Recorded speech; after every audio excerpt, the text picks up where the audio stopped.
Hey, everybody, and happy Tuesday. It's been a minute since I've been here, so it's good to be back. I hope everyone has been well.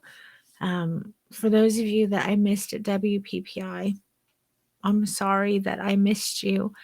I had a medical emergency come up and I was unable to travel. Um, but today, we're going to talk about some of the things that I was going to be talking about at WPPI. So again, for those of you who I was unable to see, um, hopefully I'll catch you here. And those of you who weren't going to be able to make it, well, surprise for you today. So we're going to talk about some stuff that is hopefully going to help you with posing and making it less of a huge ordeal. So as always, if you have any comments or questions, just go ahead and put them in the chat. And I will get to them. If you see me looking over the other direction, sorry guys, I have two computer monitors, and so I've got one over there and one over here. So I'm not paying attention. But as always, if you have any questions, put them in the chat. That's what I was looking at, and I will get to you. If you haven't signed up for Restream, that means that I can't see your name when you're posting or asking questions. So if you're not signed up through Restream, add your name and then I can respond to you directly. I don't like just talking at you guys. I really like engaging you guys in conversation. So it's nice to see who's talking to me. It's awesome to be able to have like a dialogue and conversation. I think that's how we all learn best, as opposed to just being spoken to or lectured at. It's better if we engage. So the more engagement we get going, I think the more that we're all going to learn, because questions and ideas will pop up and I can respond to them. And I don't know, I just think it's an awesome way to build the community, solve some of the problems that we're having, and really get the most out of this that we possibly can. So with that, I'm just going to take a look at the Hi, middle of nowhere, Louisiana. I wouldn't mind being there with you. Hi, Crystal. It's nice to see you as well. Thank you, Facebook user who says it's nice to see my face. I appreciate that because it's been a rough morning with hair and makeup, hence the hair back. What's up, Sonia? Hi, Katie. Oh, Katie, I've missed you. Sonia, I'm looking forward to seeing you this Thursday in class. I hope you liked this week's lesson, the couples boudoir. It was spicy, huh? Good morning, New York. Hi, everybody. Okay, so with that, yeah, Janet, it works. I can see you. Woohoo! Good job. Hi, Mary Sanchez. Hi, Jamie. Awesome. The lipstick, wow, it's really kind of orange on this monitor, isn't it? It's not quite this orange in person, but this is Lisa Eldridge's velvet ribbon. It's good stuff for all of y'all looking for good lipsticks. Lisa Eldridge, great lipsticks. Okay, a little off topic. Sorry, guys. We'll often talk about lipstick if I'm on here, but today I want to talk to you guys about posing.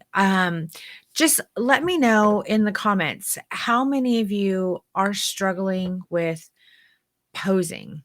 I'm curious. I want to know how many of you guys get into a session and, not unlike myself, go blah, start exploding with ideas and shit gets bananas and you're all over the place and you're up and you're down and you're right and you're left and you're laying down and then you're kneeling and then you're standing up and then you're like, I can't remember all the poses. And then you have like a panic moment and you're just like, shit, what am I doing? And then you got to regroup. And guys, if you think your clients can't feel this, you're sorely mistaken.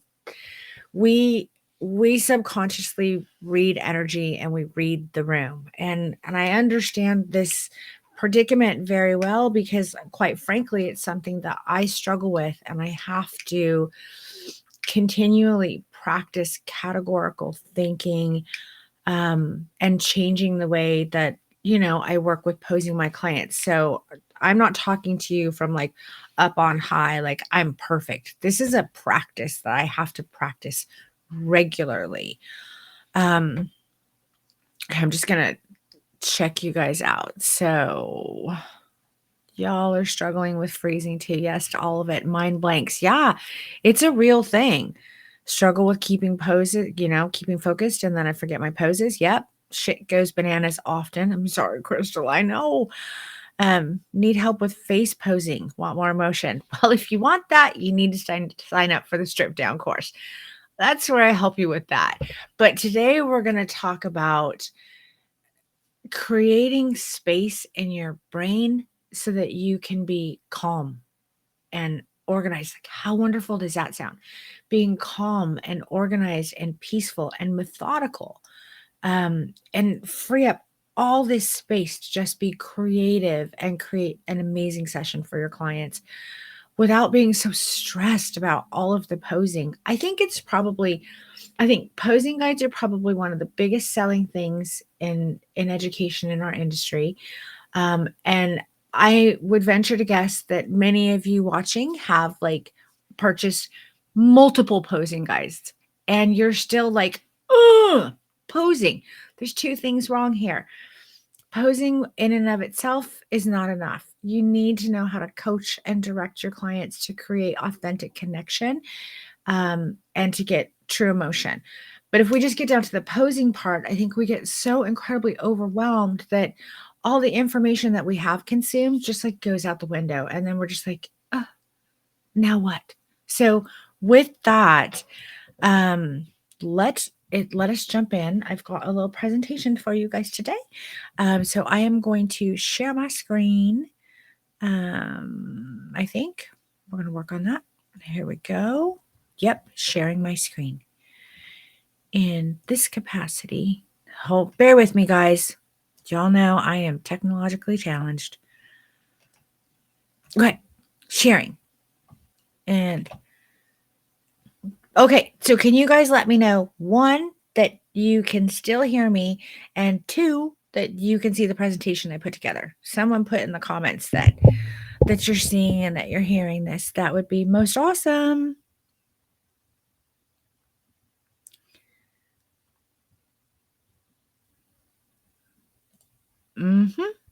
Okay, thank you, Sonia. I appreciate that. Okay, so we're going to talk about this posing game changer, okay?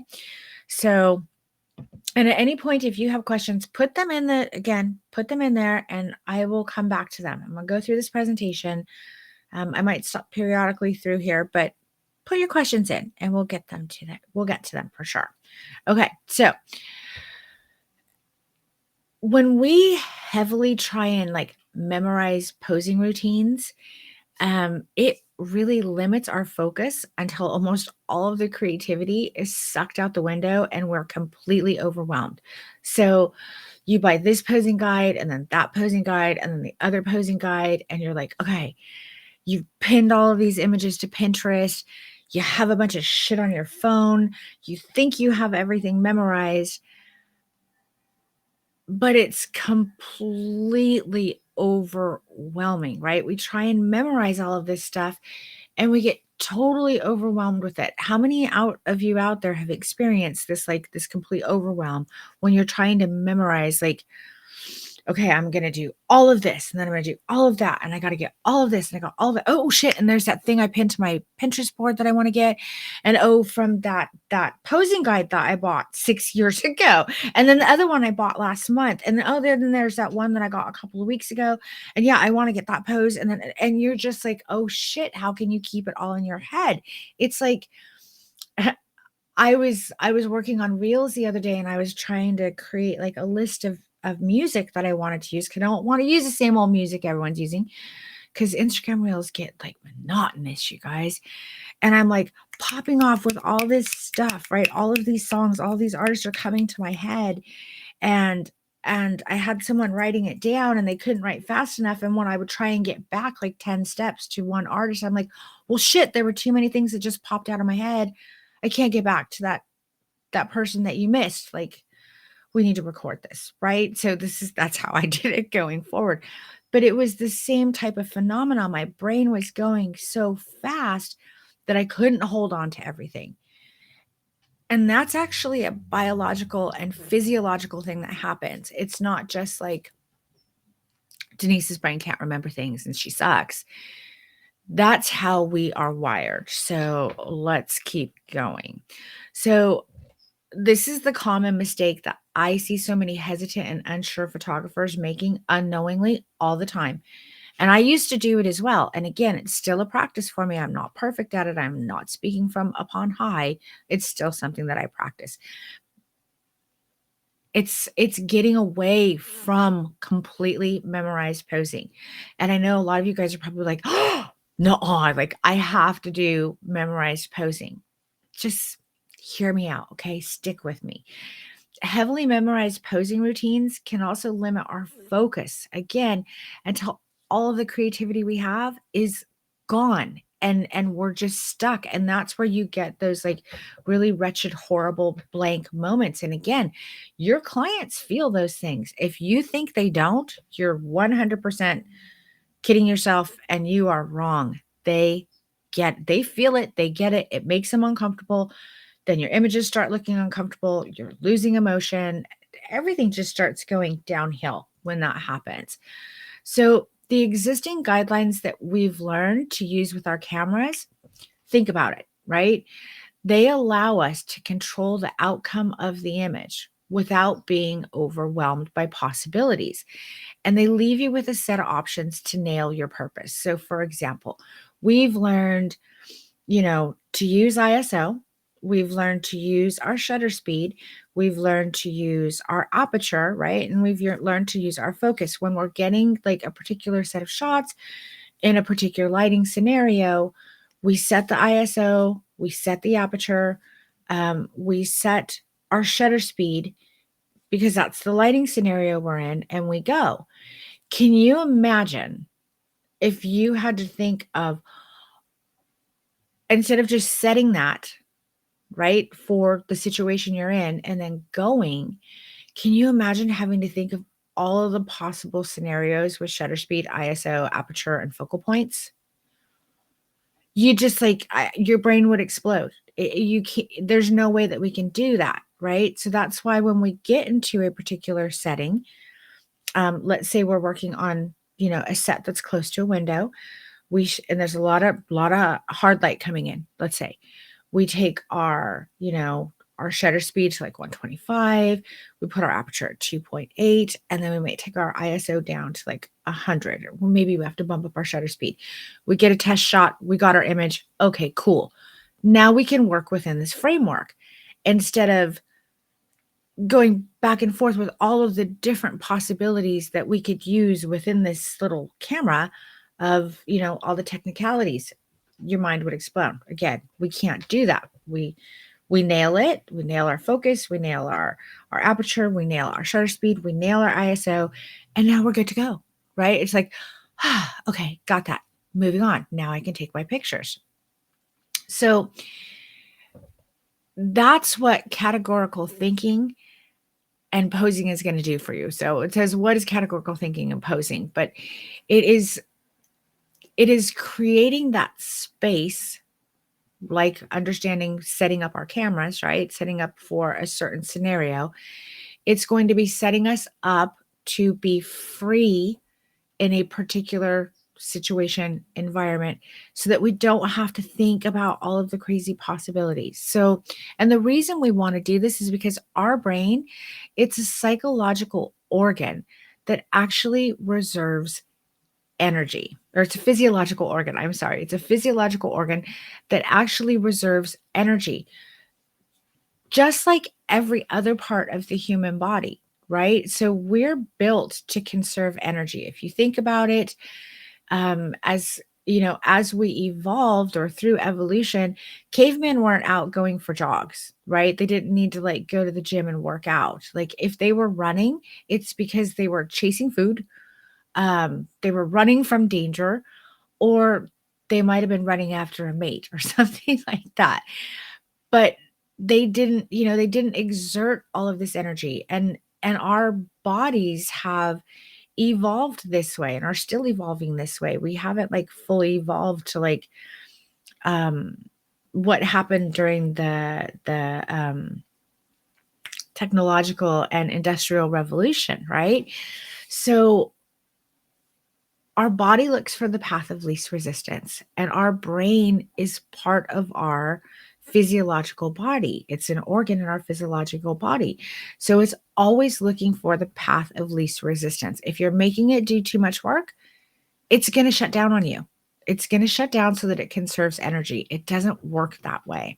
Has anyone actually experienced that where you just have like a shutdown, just a complete shutdown because it's trying to think of too many things?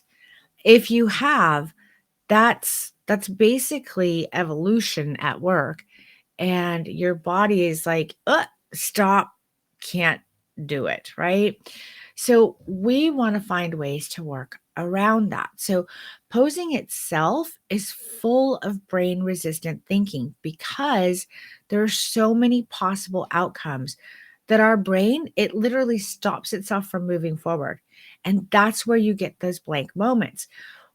It was like me the other day trying to come up with artists. There were so many things coming out that I couldn't like bring them all back in, right? My brain was just like "Bzz," too much.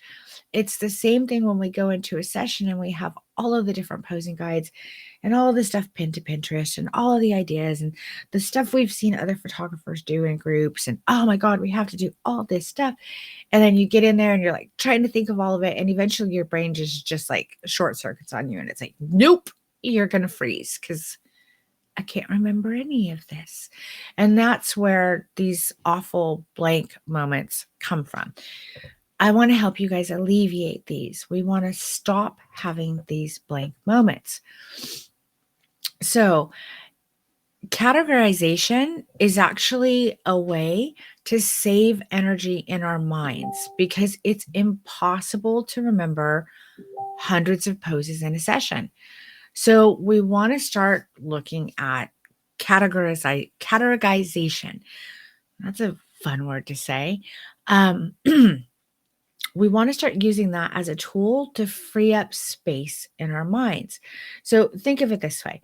If you categorize your poses into, let's say you're on your first set. Okay, you're Susie, and in your studio you have 5 different sets that you take your clients through.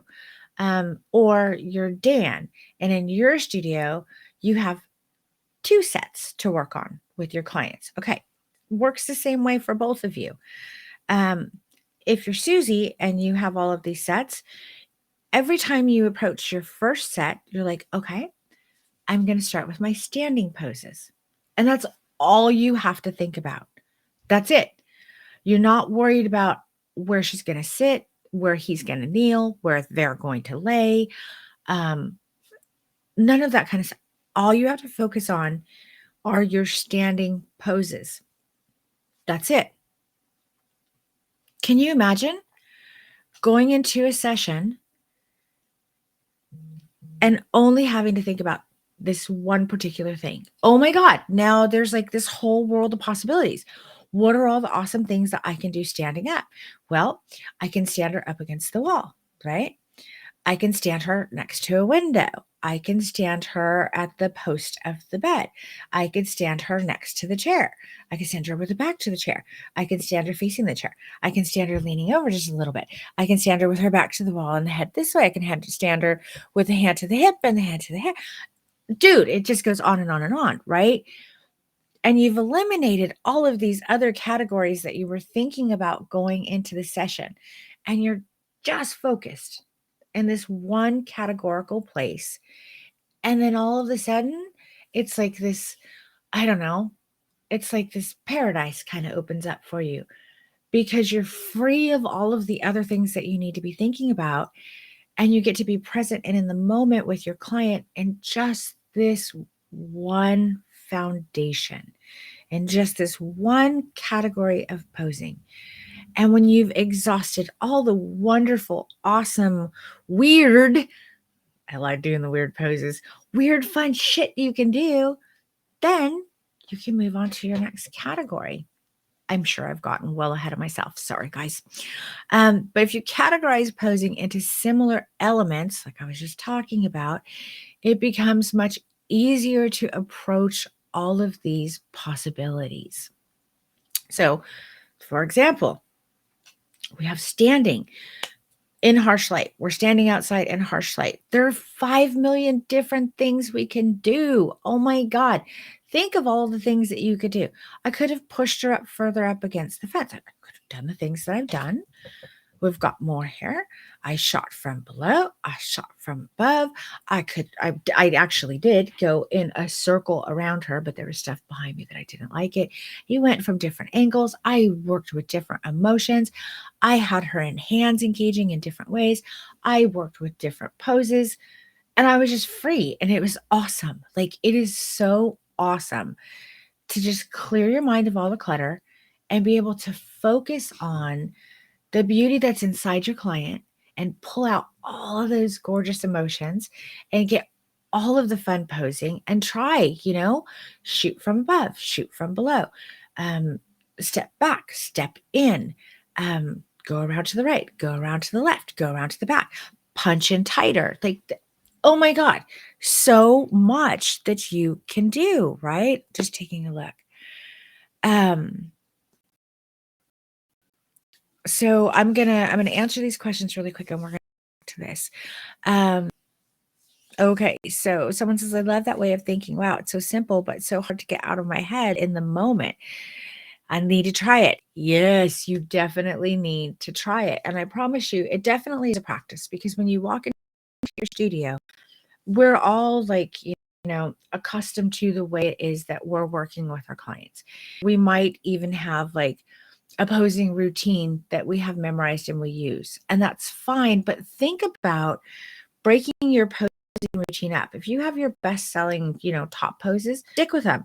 But if you have that standing pose that always works, start with your standing pose and then go through like as many different poses as you can think of. Just exhaust your brain in the standing space, right? And then think about all of the additional images that you're going to get for your client. And think about how much fun you're going to have because you're not stressed out about this shit, but you're actually being able to be creative and have a good time for yourself, with your client, and for your client. Like, it's just like, dude, it's winning all the way around. So you get your standing pose on that set. And then you're like, okay, we're going to move into that sitting pose that always sells. We'll get that sitting pose that sells. But then challenge yourself and be like, what else can I do with sitting? Only think about sitting. That's it. That's the only thing you have to think about is the sitting poses. And then just do all the things. Worst thing that's going to happen is you're going to get a couple of shitty poses out of it. And you're going to delete those before the client sees it anyway. Best thing that's going to happen is you're going to find some new poses that you want to put in your repertoire and you're going to sell them to your client because they're awesome and you're going to enjoy doing them and have fun. And your client, very best thing, is going to love them and the experience. So why not? Why not try it? I really encourage you guys. Give it a go. Someone else asks, how do you get such great emotion in your poses? I do that using the strip down methodology, which is a class that I teach. It's all about learning and understanding body language and how to coach and direct your clients for it, which means you need to learn all of the different body language and be able to embody it yourself so that you can show your clients. But I digress on that one. We've got another strip down coming up. We're going to stick with categorical posing today. Okay, so we've got sitting poses. Just, you have that one pose that always sells. Add more to it, right? Get in that sitting pose and just start flowing and have fun with it. More sitting poses. Just try different things. It's not going to hurt. Use your typical sitting pose that sells. That's fine. But start adding new things. And don't worry about the kneeling poses and don't worry about the laying down poses and don't worry about the standing poses. So we're just sitting. We can sit on a floor. We can sit on a bed. We can sit on a chair. We can sit on a poof. We can sit on the edge of a couch. We can sit on a stool.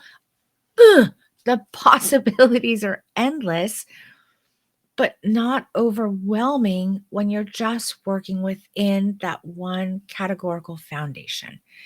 It seriously, y'all need to try it. You really need to try it because it changes everything. It makes it so much more fun. You get to be so much more creative, and it alleviates so much of the stress that we have from posing, which is why there are so many posing guides being sold. I'll say it again. More beautiful sitting, and it allows you to do stuff that's maybe not so typical, things that are a little different, which is nice because then your work's not going to look like everybody else's, right? So you get to be creative and have some fun. And then we have kneeling poses. And gosh, you guys, it's simple. I'm just in one little foundation. So we started up high. We came down a little bit lower, a little lower still. It just got a little creative with it because I didn't have to think about anything but kneeling. Wanted to get lots of beautiful emotion in with it.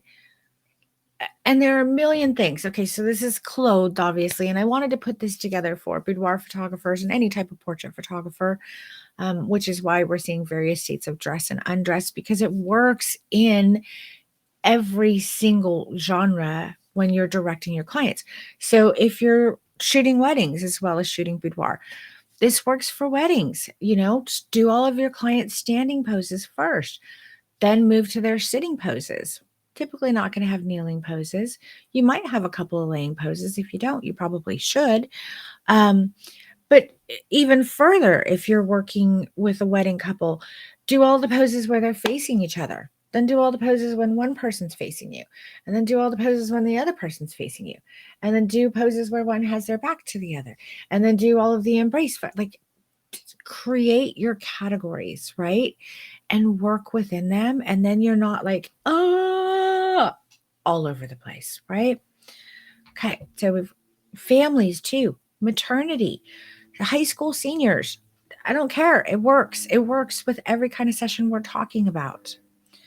We've got our lying poses. Get them on the bed. Do your, 2 or 3 poses that sell, and then just play around. Challenge yourself every single time you go into a session. Challenge yourself. Do the poses that sell and work, and then challenge yourself to add like 10 more poses. It doesn't matter if they work or they don't work. It's trial and error, guys. You have to step outside of your comfort zone if you want to grow and flourish. So you might try 10 new poses and you might only come up with like 3 that you totally love.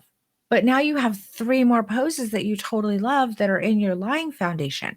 Next time you shoot, do those 6 lying poses that you love and challenge yourself to try 10 more. Just look, feel different angles, different vantage points, different spaces, walk around the pose, shoot it from above, shoot it from below, change the pose. Worst thing that's going to happen, out of those 10 poses, you don't like 5 of them. Hell, maybe you don't like 9 of them, but you might get one that you freaking love.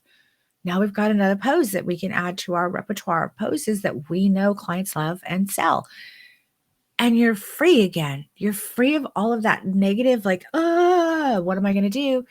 And you're in that place of just creating and being present with your client, which, my goodness, they so deserve from us. As boudoir photographers, we have this sacred responsibility because we're dealing with the most delicate parts of people's psyches, and we need to give them an amazing experience. And when we get to be present with them like this without being all stressed out and anxious, really changes the game for them as well. So I want you to think about it from your perspective, but I want you to also try and put yourself in your client's shoes. Imagine if you came in for a shoot with me and you're nervous. You're coming in for a shoot with me and you're going to take, I don't know how much of your clothes off, but some clothes are coming off. And I'm like, oh God, okay. So I'm gonna have you lay here and then like, okay, so sit there and then, yeah, that was good. Okay. Yeah, let's go ahead and stand up. Okay, we're gonna stand up now. Okay, good. Okay, now on your knees. And I'm like unsure and nervous about the whole thing. You're gonna be like, this bitch don't know what she's doing, right? Or is this gonna look okay? Like, I'm not sure. Whenever you're feeling unsure, Your clients are definitely feeling unsure as well. So, the more confident that you can be in your posing and you're leading your clients through their session, the better experience they're going to have. And I know that so many of us got into shooting boudoir for a reason. We actually want to make a difference for the clients that we're working with. We want to give them an amazing experience. We want to help them see themselves in ways that they don't see, right? Because they don't experience themselves moving through the world, being dynamic, experience different emotive states, and all of these gorgeous things. We want to show them all of these beautiful things, right? And we're doing this because it's important to us. Well, if that's important to us, we need to learn how to bring it down, pull it in, and run the show. It's not our client's job to take a beautiful picture, it's ours. It's not our client's job to set the emotive feel and state of what's happening in the session.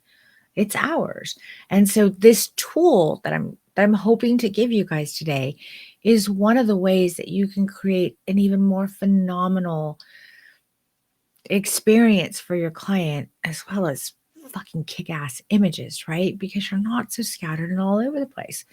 So we have the lying poses, right? We've gone through our foundations. And when you're free, my best poses come when I've finished my poses that I know that sell, and I'm like, "Okay, let's get funky with it. Let's try something cool," right? And then I try different things. That's where I think my most interesting, my most emotive, my most beautiful work comes from, is because I'm free to just feel what's going on with my client and explore what's going on with my client and try different new, kind of weird and exciting things with my client. I wouldn't be able to do this if I didn't use categorical thinking and foundational posing. And again, it is a regular practice for me. It's not something that comes natural for my brain.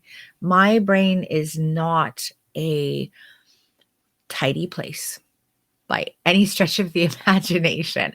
And so I really have to put effort into working in this way. But when I put the initial effort into working this way, really beautiful things come from it, and it alleviates so much stress for me personally. Um, so I hope that perhaps you will try this as well. So, my purpose today was to help us all learn how to like free our minds in order to be creative and to be able to create with like beautiful abundance for a couple of reasons. As artists, we want to create work that we're incredibly proud of, right? And we don't want it to be the same old, same old. We want stuff that's different. We want stuff that feels. We want stuff that moves people. We want stuff that moves us. Like, oh, we want it as creatives, right? It's so hard to get to that place when we're all jumbled and thinking of all of the possibilities. So, with categorical thinking and foundational posing, it helps us get to that place, right? Where we can actually create in a space of freedom without all of the chaos. But we also have a new problem that we've created. We can get all of these wonderful poses, but we really need to create connection and truly execute insanely emotive and powerful images to really take our work to the next place as artists that we all strive for. And I've seen it in the comments. You guys are talking about like, how do you get the facial expressions? How do you get the emotion? That's all learning and understanding body language and coaching and directing for emotive imagery. We've got to get our posing down. When we get our posing down, and we move into that. And when we move into that, oh my God, the whole world just kind of opens up for you. The whole world, the whole inner world of your clients opens up for you. And you get images that are out of this world. Absolutely phenomenal, that actually tell a true and authentic story of who our client is, not just how their ass looks. Um, we want to get those ass shots, but being able to like capture the vulnerability and longing and desire and pleasure and joy and all of those beautiful, beautiful emotive states and create works of art that actually move you, move the viewer, and also move your client. This is like the pinnacle of our craft, in my opinion. So, honestly, there's so much more that can help us refine these poses. And the great news is that, again, using this categorical thinking allows your creative energy the space it needs to do just that. So, today, we've now laid the groundwork down with categorical thinking and foundational posing. And now we need to build upon that with a solid understanding of why body language is so important and how photographers can wield it to get everything they want as creatives. So you can grab my newest free guide to get an intro on how to add emotion to your work. We're going to drop a link for you in here. And then if you guys want to ask me any questions, I am happy to answer them. I'm going to go one back. If you have any questions about, what is emotive photography? What is body language? How do we capture this? Why is it important? I'm happy to answer those questions. Or if you have any questions about categorical posing and thinking, I'm totally happy to answer those questions as well. So I am going to stop sharing my screen now, I think.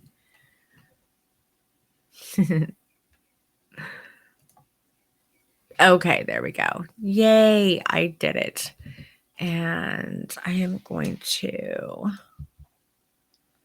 close that. Gonna move you all over here and drop that link for you. So let me get you that link. Oh, thank you, Lee. Lee dropped the link for us. Okay, so we got it.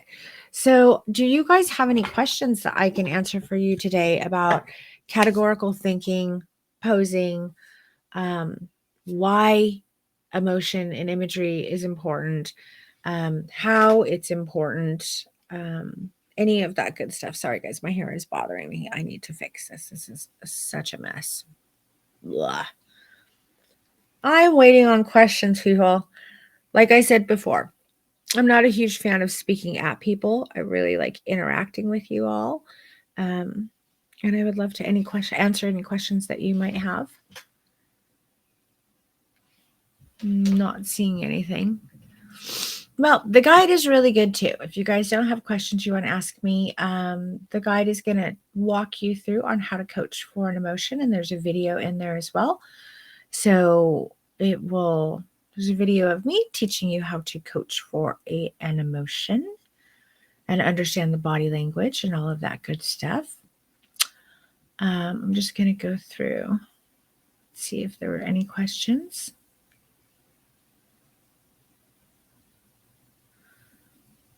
You guys are really sweet. So Elle said, I often feel like I'm reinventing the wheel every session. I feel the same now with restricting outfit changes too. Otherwise, that disrupts the flow of things. Well, Elle, I think that you should try this categorical thinking and posing, and that should help you. Let's see. Yeah, Betsy, get weird with it. That's the good stuff. Since I feel like writing a little story about a set helps to find emotions and variety in faces. That's interesting. Another Facebook user says, I'm new. I'm overwhelmed a lot by all I have to think about, lighting, posing, emotions, etc. Okay, Facebook user, I don't know your name. I'm sorry, I don't know your name. I know that the overwhelm is real and it's not good for us. If I were you, I would experiment with my posing first. That's probably the first thing that I would do, is I would start using categorical posing, right? So just put your client or your model in a standing position and do all of the creative things that you can think about while standing. My flow is standing, sitting, kneeling, laying, because they just kind of all work, right? And then in each one of those poses, every time I do a standing pose, one standing pose, I'm going to also try and get as many emotions out of that particular pose as I can. And then I'll move on to the next pose. And I'm going to try and get as many emotions out of that one as I can as well. As well as I'm going to punch in, I'm going to back out, I'm going to shoot it from different angles. If you just try and think, and I know, again, for people with brains like mine that aren't tidy, um, it can be difficult. But once you start practicing it, you start laying down like stronger neural pathways that make it easier for you to let go of all the other things that you need to think about and just stay present in the moment with the one objective that you have. So pick your objective. It's standing. I'm going to do all the poses I can do in standing. I'm going to shoot it from above. I'm going to shoot it from below. I'm going to walk around the pose and see what it looks like. I'm going to come in tight. I'm going to go out far. And then when you're ready to truly create beautiful art, then start adding, layering in emotions. That's definitely a skill set that is a little bit more advanced. It's something that's not taught within our industry. It's something that most photographers don't even think about. Um, but in my opinion, it is probably the single most important thing that we need to know how to do, especially as boudoir photographers. And I have an amazing class that I teach on it called Strip Down. And yep, shameless plug there, because quite frankly, I think every single one of you who has not taken Strip Down and who does not know the methodology needs to take Strip Down and needs to know the methodology, especially if you're shooting boudoir photography. It completely changes the way that you approach your work. It changes you. It's going to change your life. It's going to completely change your work. And it is totally going to change your client experience. So I'm never going to apologize for telling you guys you need to sign up for Strip Down because, well, if I didn't think that, I wouldn't be teaching it. I just think it's that important. Um, let's see. There's another Facebook user who said, thank you so much for this. You're so very welcome. Thank you for being here. I love to be able to share things with you guys. It's important for me to bring good information to this community. I want this community to be a place where we can all grow and support each other and flourish and actually change the industry. Because in my opinion, the industry needs some changing. Okay, Sonia, I don't have many sets in my studio yet. Thoughts on categorical posing with no sets? Yeah, babe, all kinds of thoughts on categorical posing with no sets. You, Sonia, I know you have a wall. You have a wall. I know that you have a chair or a stool. And I would be gobsmacked if you didn't have a floor. You have to have a floor. There's a floor there.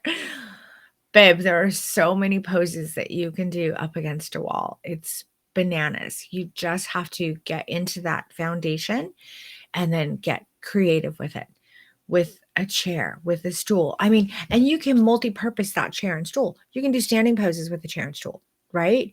And you can also do kneeling poses with the stool and the chair. You can have them kneeling over it. You can do laying poses where they're like laying on their back on the floor, but they have their feet up on the chair, right? Sonia, you and I are gonna have a telephone conversation. Sonia is one of my current Strip Down students, so I'm gonna call you. We're gonna talk about this some more. But for those of you like Sonia who don't have these things, get creative with it. Think about it. Okay, I have this wall. What can I do? Well, we're standing. I have a wall. I have a stool. So I'm gonna stand my model up against the wall with her hand out on the stool. I'm gonna lean her over the stool. I'm going to have her put one foot up on the stool and like hand in hair. Yeah. If it's a chair, I'm going to have her put her foot on the chair and then lean back up against the wall. I'm going to have her leaning towards hand towards and on the back of the chair and body back. The possibilities are endless. And then we get to the floor and oh my God, we can do sitting on the floor. We can do kneeling on the floor. We can do lying on the floor, all kinds of poses. Sonia, I hope that helped. And for any of you out there who don't have sets, hopefully that helps too. So someone else had not really a question, but the categorical posing is going to seriously be a game changer for me because I seriously draw a blank come shoot day. You're not alone. You're totally not alone. I have my moments where if I'm too excited on that particular day or I'm not being, stringent and sticking within my categorical, thinking, it happens to me. And when it happens, I'm like, whoop, throw it back into practice, Denise. And there are a lot of other photographers like you. So it's okay. You got this. You're going to do great with it. You just got to put it into practice. Okay. You're very welcome, Facebook user. I'm happy to share. Amber says it's helpful to remember one step at a time and be simple about your poses. Yes. And once you've done the simple stuff, then do the weird shit. Once you've exhausted all of the simple things, then get creative and do things that you wouldn't normally do. Because again, what's going to happen? You do 10 new poses. Worst case scenario, you don't like any of them. Well, now you know you're not going to do those 10 poses again. Next time you're at it, you try 10 different things and you get one thing that you love out of it. Well, now we've added one thing. It's constantly stepping a little bit outside of your comfort zone that is going to help you reach for the stars and grow. That's where we blossom and we flourish, is outside of our comfort zone, guys. Okay. Facebook user said like get more emotions and angles from that one post. Yeah, that's imperative. I get as many emotions as I possibly can from every single post. Jamie said strip down is life changing. Thank you, Jamie. I try to make it that way. Okay, so thank you, Denise. The question. Oh, okay, got it. Okay. Strip down is changing my life. Yay, grab. Amber, thank you.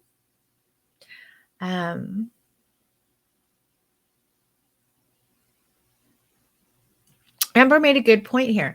Half the things that I showed was me showing a girl on the floor just in front of a curtain, no set needed. And that's true. Okay. Anything else I can do for you guys today while I'm here? I love being here with you guys. I'm happy to answer any questions. If not, I'm going to go fix my hair. It's a mess. That's it? We're done? Okay, well, don't forget, grab that freebie. I'm going to copy the link. I'm going to put it in here again right now. Guys, know that we are going to be having another strip down. Oh, Lee beat me to it. Gosh, Lee beat me to it. Never mind. Lee put the link in there. Get it. If you haven't taken strip down, go get that. Grab that link. And you're going to learn a little bit more about coaching and directing for emotions. And there's a video where I will teach you how to coach and direct for an emotion. We do have another strip down coming. So if you are a photographer who wants to truly step into your authentic self as a creative, if you are tired of looking like everyone else, if you want to create work that sets you on fire and makes you stand apart from everyone else. And I said it before, we all got into this industry for a reason. We got into this industry because we want to make a difference, most of us. We want to create a really special experience for the people that we work with. We want to show them the beautiful things about them. Well, guess what, guys? The beautiful things about them, again, it's not just their outsides. It's their innermost states. It's allowing them to explore joy and confidence and desire and longing and pleasure and vulnerability and all of those things. And if you don't know it, you can't show it. Our clients aren't models. Our clients are consumers. They get in front of a camera and they're scared shitless. If you don't know how to direct and coach them through that process, I don't care how great of a boudoir photographer you are, you're missing a huge piece of what you can be doing for your clients. So y'all need to sign up for Strip Down, and it's coming. So get ready. We're talking about it more in the coming weeks. Okay. Thank you guys for being here. It's great to be back. I missed you all. I will look forward. If you have any additional questions, if you're watching this on a replay, go ahead and type in replay. You can put questions there. I will get to answering them. Oh, this is awesome. You guys are so welcome. You guys are amazing. You make me happy. Everybody have a beautiful week. Go create gorgeous, beautiful things in the world and get outside of your comfort zone. Try doing something a little bit different. Just try. Do the weird shit and see what kind of beautiful stuff happens. Okay. I will see you guys all later. Bye.